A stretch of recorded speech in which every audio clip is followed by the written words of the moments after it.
కవినై కవితనై భార్యనై భర్తనై కవినై కవితనై భార్యనై భర్తనై మల్లెల దారిలో మంచు ఎడారిలో మల్లెల దారిలో మంచు ఎడారిలో పన్నీటి జయ గీతాల కన్నీటి జలపాతాల నాతో నేను అనుగమిస్తూ నాతో నేనే రమిస్తూ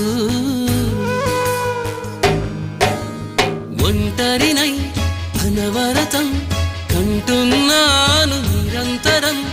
కలల్ని కథల్ని మాటల్ని పాటల్ని రంగుల్ని రంగవల్లుల్ని కావ్య కన్యల్ని ఆడపిల్లల్ని జగమంత కుటుంబం నాది ఏకాకి జీవితం నాది